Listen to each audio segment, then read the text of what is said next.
So what is it that you are going to do when you can't shout from the top of your lungs that this is amazing? You're at an interview, you're already at a networking event.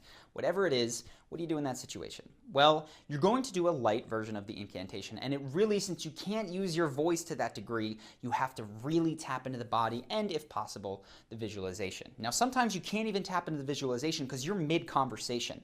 Now, this happened to me when I was at my first and really only corporate job, and I was getting a pretty mixed, if not negative, performance review. And I was getting it because I was admittedly checked out. I had sort of started on the business that eventually became Charisma on Command. I wasn't working with the diligence that I would like people in my company to be working, and I probably deserved to be chewed out a little bit. And that was what was happening. I'm sitting there in this chair, and they're saying, hey, you're doing a good job, but everybody around you gets the impression that you could be doing much better. And that made me instantly, I mean, you can imagine, just go like this, because it didn't feel good. I felt called out, and I'm sitting there just wanting to shut down. And as I felt myself do this, luckily, some of the training that I had done kicked in, and rather than speak up or get physically defensive, I went, this is gonna feel uncomfortable, we're gonna do it anyway. And I opened up.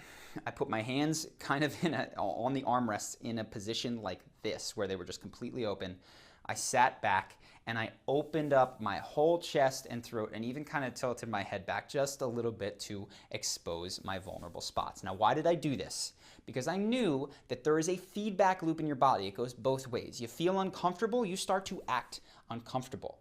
But also, when you act uncomfortable, you're sending the feedback loop was, yes, still feel uncomfortable here. So I wanted to interrupt that. And so I sat as if I was completely relaxed at a spa day, still paying attention. I couldn't focus on that moment where I felt great. I had to pay attention to what they were saying, but I knew that I could open my body up. And this did a couple of things that were really helpful. One, it allowed me to slow my breath down, which slowed my thinking down, which stopped me from jumping in and defending myself, which was critical. I let them say everything that they had to say.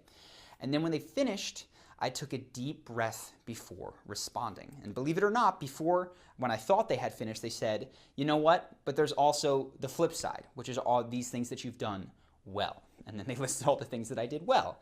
And because I had hardly spoken and was sitting there just kind of absorbing, still attentive, but not defensive, they in some way almost talked themselves out of the negative review that they had started to give me. So much so that by the end of it, I said, I appreciate the feedback.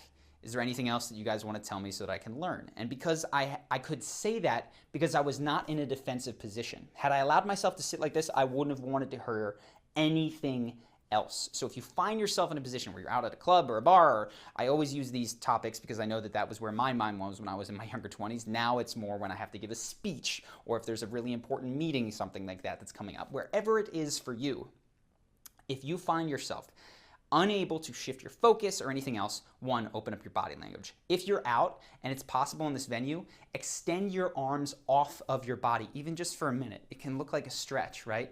Just to do this is going to make you feel more confident and expressive. And it's cliche, but seriously, going to the bathroom, splashing some water on your face, that works as a physical pattern interrupt. And what that means, in short, is that if you're doing that, you're snapping yourself out of this sort of, what should I do? Is my phone buzzing? Oh, my phone didn't buzz. Oh, I need to have something to do with my hands. You're just going, brrr, shake it out. And I've done that in the past. I go, brrr.